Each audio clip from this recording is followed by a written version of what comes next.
तो उसी से आगे कंटिन्यू करते हैं। तो अपन देख रहे थे रिहेबिलिटेशन क्यों ज़रूरी है। तो जब कोई अंतरिक्ष यात्री लंबे समय तक माइक्रोग्रेविटी में रहता है तो उसकी हड्डियों, मांसपेशियों और संतुलन की क्षमता पर असर पड़ता है। ठीक है।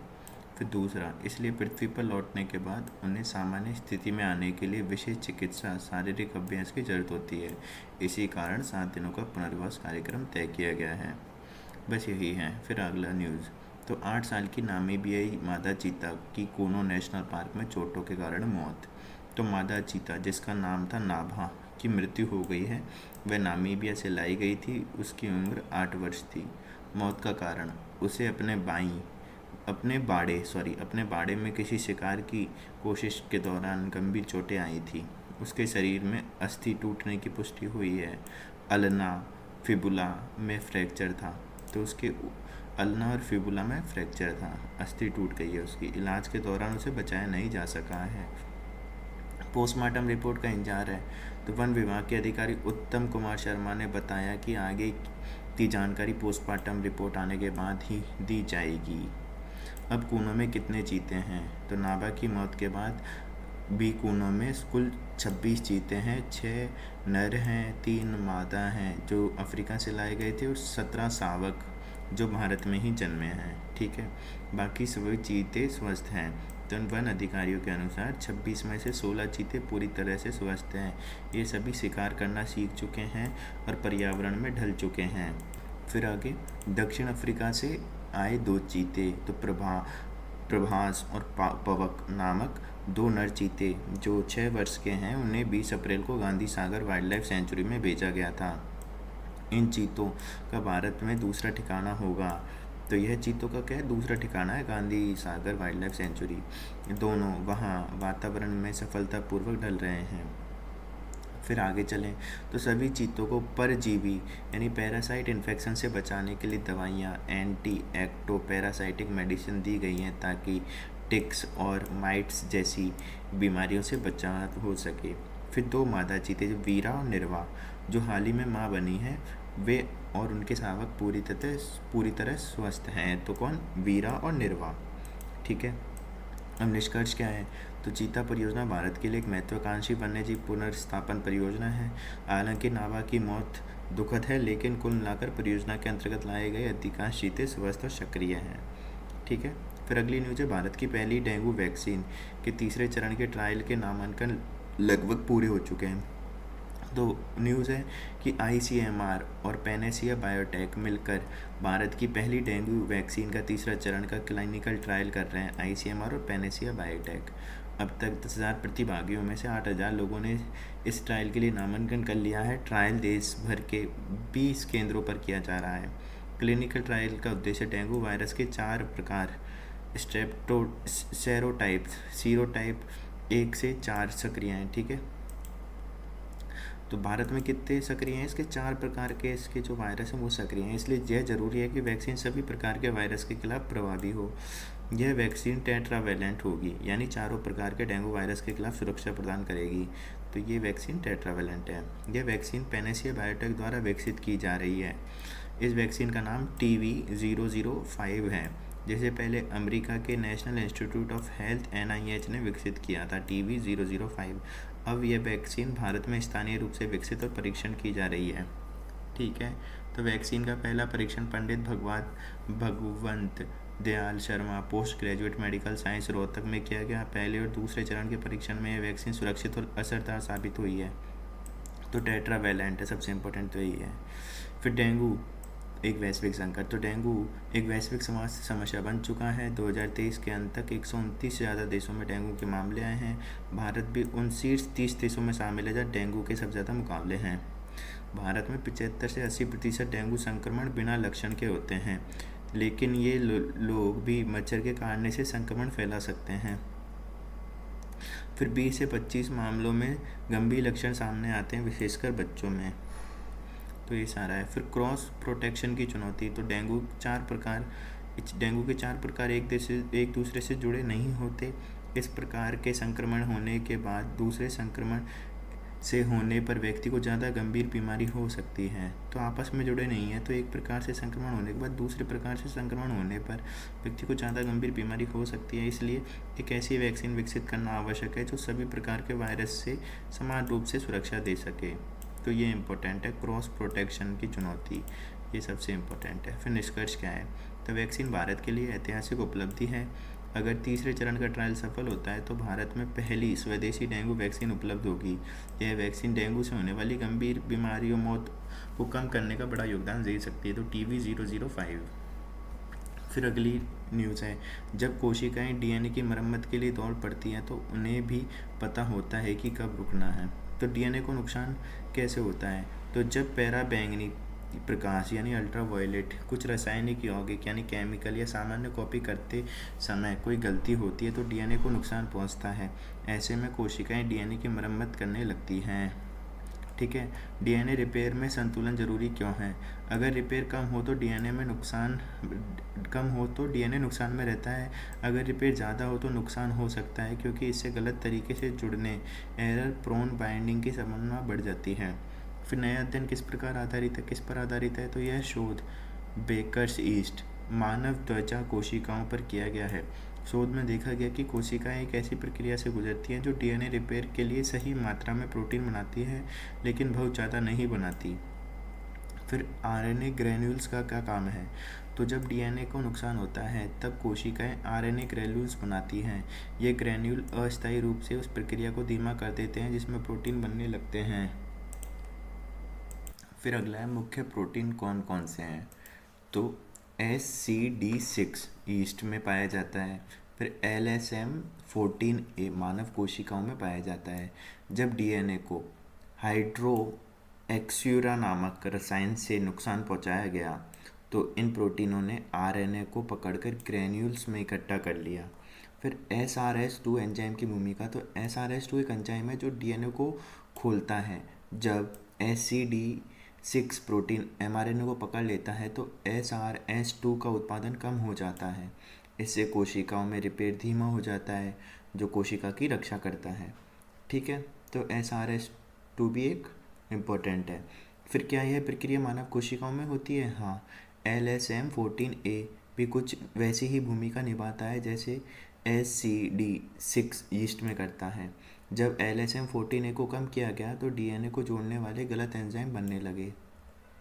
ठीक है, कैंसर के इलाज में इसका क्या महत्व हो सकता है? यह पाया गया कि अगर आरएनए ग्रैन्यूल्स की गतिविधि में हस्तक्षेप किया जाए तो कैंसर कोशिकाएं कमज़ोर हो सकती हैं और कीमोथेरेपी को ज़्यादा संवेदनशील हो सकती है, कीमोथेरेपी के लिए ज़्यादा संवेदनशील हो सकती हैं। ठीक है, फिर वैज्ञानिक क्या कह रहे हैं? डॉक्टर प्रसाद राजगुरु ने कहा, हम भी यह देख रहे हैं कि यह कैसे तंत्र न्यूरो डी जनरेशन से संबंधित है। फिर निष्कर्ष, कोशिका डीएनए मरम्मत की प्रक्रिया को शुरू करने के साथ साथ यह भी जानती है कि कब मरम्मत रोकनी है। ऐसा एक संतुलित तंत्र के जरिए होता है जिसमें आरएनए ग्रैन्यूल्स, प्रोटीन और mRNA मिलकर काम करते हैं। यह खोज कैंसर और अन्य रोगों के इलाज में नई दिशा दे सकती है। ठीक है, फिर अगली न्यूज़ है, बर्मी अजगर में हड्डी को पचाने वाली नई कोशिकाएं खोजी गई। तो बर्मी अजगर अपने शिकार को पूरा निगल जाते हैं, जिसमें हड्डियां भी शामिल होती हैं।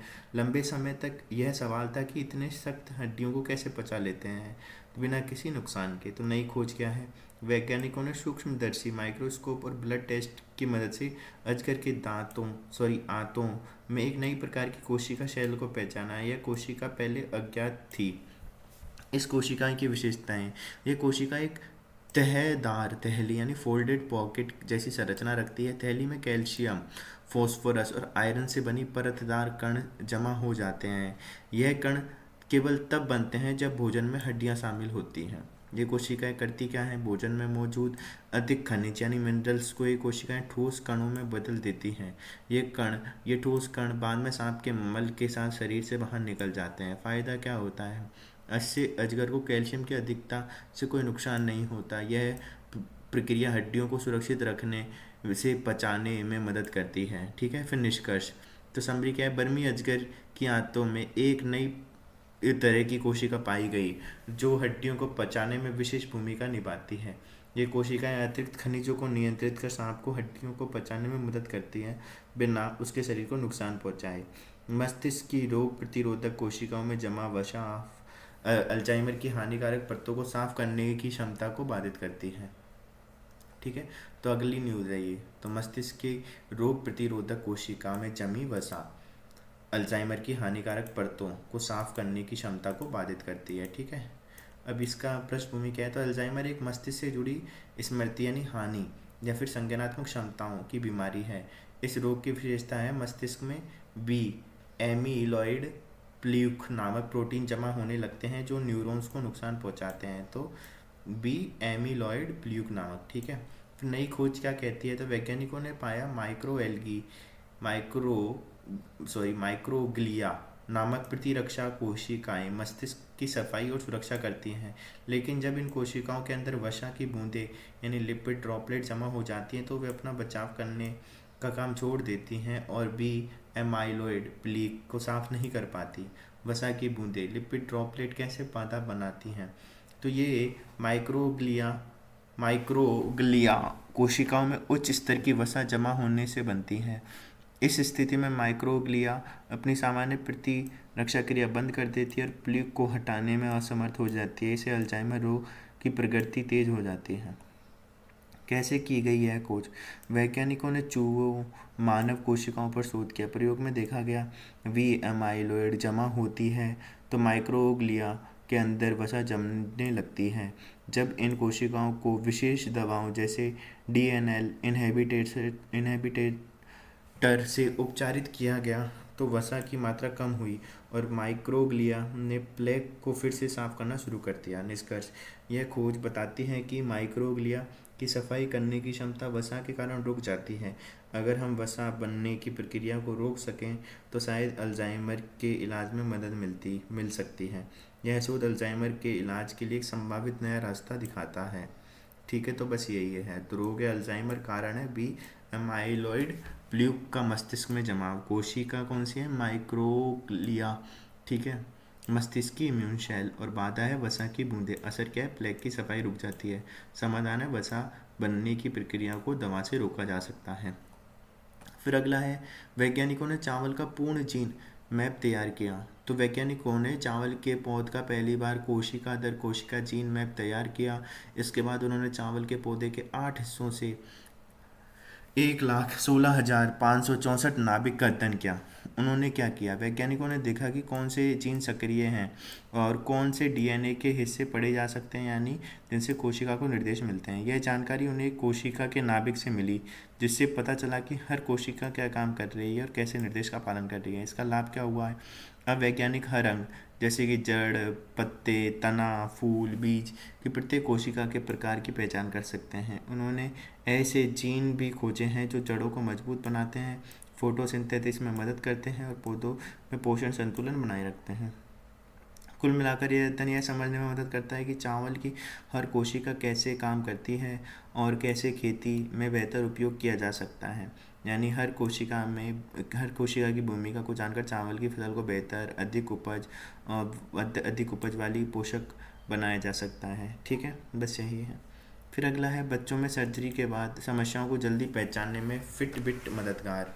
तो शोधकर्ताओं ने यह जानने के लिए अध्ययन किया कि फिटबिट की मदद से सर्जरी के बाद समस्याओं को पहले से पता लगाया जा सकता है। अध्ययन कैसे किया? तो कुल 103 बच्चों को शामिल किया। इन बच्चों की अपेंडिक्स की सर्जरी हुई थी। सर्जरी के बाद 21 दिन तक बच्चों को फिटबिट पहनाया गया। फिटबिट से क्या डेटा ले गया? तो फिटबिट से दिल की धड़कन, कदमों की संख्या से जुड़ी 31 प्रकार की रिदम आधारित जानकारियाँ निकाली। क्या परिणाम निकला? एक मशीन लर्निंग मॉडल ने इन आंकड़ों को विश्लेषण करके पता लगाया कि कब कोई जटिलता हो रही है, जैसे पेट में पस बनने की समस्या, या डॉक्टरों को पता लगाने से 3 दिन पहले ही समस्या पहचान सकता था। 91% मामलों में सही समय पर खतरे की पहचान हो गई। फिटबिट जैसे उपकरण आम लोगों के लिए भी सुलभ हैं। इसलिए अध्ययन कहता है कि अगर हम ऐसे उपकरणों से शरीर गतिविधियों पर नज़र रखें तो परिवार और डॉक्टर दोनों के लिए अर्ली वार्निंग सिस्टम बन सकता है। तो फिटबिट जो हाथ में घड़ी पहनते हैं ना, वो है। फिर भारत में असमानता की स्थिति क्या है? ठीक है, तो बस यही है। तो हाल ही में विश्व बैंक की एक रिपोर्ट आई है जिसमें दावा किया है भारत में अत्यधिक गरीबी काफ़ी कम हो गई है, असमानता भी कम हो गई है। गिनी कोफिशिएंट 2011 में 0.288 से घटकर 2022-23 में 0.255 हो गया। यह बताता है कि भारत दुनिया के सबसे कम असमान देशों में से एक बन गया है। ठीक है। फिर पर सवाल उठे, क्या वास्तव में सच है? तो कई विशेषज्ञों ने दावे पर संदेह जताया है। उनका कहना है कि रिपोर्ट केवल खपत की असमानता दिखाती है, ना कि आय और संपत्ति की। किसी गरीब परिवार की अधिकतर आय जरूरी चीज भोजन दवा किराए में चली जाती है, इसलिए खपत की असमानता हमेशा कम दिखेगी, जबकि आय और संपत्ति की असमानता कहीं अधिक हो सकती है। फिर गिनी कोफिशिएंट क्या है? तो गिनी कोफिशिएंट एक पैमाना है जो 0-1 के बीच होता है। 0 पूर्ण समानता है और 1 है पूर्ण असमानता उधार। ठीक है, बस यही है, तो अपन को याद रखना है। तो निष्कर्ष क्या है? आय में असमानता बढ़ी है, संपत्ति में असमानता और भी ज़्यादा गंभीर हो गई है। ठीक है। और वर्ल्ड बैंक के आंकड़े अधूरे क्यों हैं? वे केवल खपत पर आधारित हैं, इसमें अमीरों की आय और संपत्ति का कहीं सही चित्र नहीं दिखता। ठीक है, बस यही है। फिर विश्व असमानता रिपोर्ट क्या कहती है? WID के अनुसार भारत में संपत्ति का गिनी कोफिशिएंट 0.755 2022 में है। इसका मतलब असमानता बहुत अधिक है। भारत के ऊपरी 10% लोग देश की कुल आय का 57% और कुल संपत्ति का 74% नियंत्रित करते हैं। ठीक है, तो बस यही है। केवल कुछ ही देश जैसे उरुग्वे, रूस, दक्षिण अफ्रीका भारत से ज़्यादा असमानता वाले हैं। क्या खपत की समानता अच्छी बात है? एक आशावादी संकेत हो सकता है कि गरीबों की खपत बढ़ रही है, लेकिन यह तभी टिकाऊ होगा तब आय और संपत्ति की असमानता वास्तव में घटे। तो मेन इम्पोर्टेंट है, आय और संपत्ति की असमानता घटनी चाहिए, खपत से कोई फर्क नहीं पड़ता। ठीक है। तो भारत में खपत की असमानता कम है, लेकिन आय संपत्ति की असमानता बहुत ज़्यादा है। गिनी कोफिशिएंट के अनुसार भारत दुनिया के सबसे असमान देशों में से एक है। नीति निर्माताओं को सिर्फ खपत नहीं बल्कि आय और संपत्ति पर ध्यान देना होगा। ठीक है। फिर एक है ग्लोबल साउथ और ब्रिक्स 2025, आसिया से मुख्य धारा तक। तो क्या है ग्लोबल साउथ? ग्लोबल साउथ उन देशों के लिए प्रयोग होता है जो एशिया, अफ्रीका, लैटिन अमेरिका में है। ये देश कभी उपनिवेश रहे, आज भी वैश्विक असमानताओं का सामना कर रहे हैं। इन देशों ने एकजुट होकर साउथ साउथ, ठीक है, यानी आपसी सहयोग के जरिए विकास का रास्ता चुना है। फिर इन देशों ने एकजुट होकर साउथ साउथ कोऑपरेशन यानी आपसी सहयोग के जरिए विकास का रास्ता चुना है। ठीक है, तो यही है। फिर आगे चलें, ब्रिक्स 2025 सम्मेलन मुख्य बिंदु क्या है? तो 17वां ब्रिक्स सम्मेलन रियो डी जेनेरियो ब्राज़ील में हुआ। ब्रिक्स सदस्य हैं ब्राज़ील, रूस, भारत, चीन, दक्षिण अफ्रीका ने अमेरिका और रूस दोनों से अपने संबंधों को संतुलित करने की कोशिश की है। सम्मेलन ने विकासशील देशों की आवाज़ को मजबूत करने का संदेश दिया है। फिर ग्लोबल साउथ की विविधता और चुनौती। तो ग्लोबल साउथ एक समान नहीं है, हर देश की अपनी ऐतिहासिक, आर्थिक, राजनीतिक स्थिति है। फिर भी ब्रिक्स मंच ने एक अधिक ठोस और औपचारिक रूप से ग्लोबल साउथ के लक्ष्यों को आगे बढ़ाने की कोशिश की है। ब्रिक्स की ताकत क्या है? ग्लोबल साउथ की आधी आबादी, दुनिया की 30% से ज़्यादा अर्थव्यवस्था ब्रिक्स के पास है। तो दुनिया की आधी तो आबादी और 30% अर्थव्यवस्था ब्रिक्स देशों के पास है। ब्रिक्स अब एक प्रभावशाली संगठन बन चुका है। नए सदस्य और पार्टनर देश भी आ रहे हैं। ब्रिक्स ने कई देशों को एसोसिएट मेंबर और पार्टनर कंट्री बनाया है, जैसे बेलारूस, बेलोविया और Cuba, Kazakhstan, Malaysia, Thailand, Uzbekistan आदि। इसका मतलब है ब्रिक्स अपने ढांचे को बड़ा और अधिक समावेशी बना रहा है। फिर है बस यही है। तो वैश्विक संस्थाओं पर ज़्यादा प्रतिनिधित्व की मांग कर रहे हैं, डॉलर पर निर्भरता घटा रहे हैं, एनडीबी और करेंसी रिजर्व की स्थापना कर रहे हैं, गरीबी, असमानता, जलवायु परिवर्तन जैसे मुद्दों पर साझा कार्रवाई की बात कर रहे हैं। तो बस यही है इसकी तो मेन खबर। फिर एक न्यूज़ है, डोनाल्ड ट्रंप ने मैक्सिको और यूरोपीय संघ से आने वाले उत्पादों पर 30% आयात शुल्क लगाने की घोषणा की, जो कि 1 अगस्त 2025 से लागू होगा। तो घोषणा अपनी social media site truth social पर की है। उन्होंने कहा मैक्सिको से गैरकानूनी ड्रग्स अमेरिका में आ रहे हैं और यूरोपीय यूनियन के साथ अमेरिका का व्यापार घाटा है। इन वजहों से उन्होंने टैरिफ बढ़ाने का फैसला किया है। यू संघ क्या कह रहा है? तो यूरोपियन यूनियन ने इस कदम की आलोचना करते हुए कहा कि इससे वैश्विक आपूर्ति श्रृंखला प्रभावित होगी। फिर भी ईयू ने कहा कि वह वार्ताओं को जारी रखेगा। मैक्सिको ने इसे अनुचित और अन्यायपूर्ण फैसला बताया है।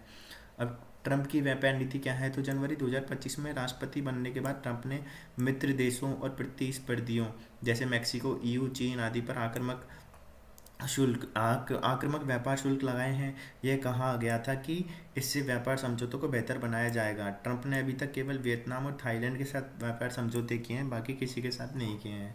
तो बस यही है। तो ये आज की न्यूज़ें हैं।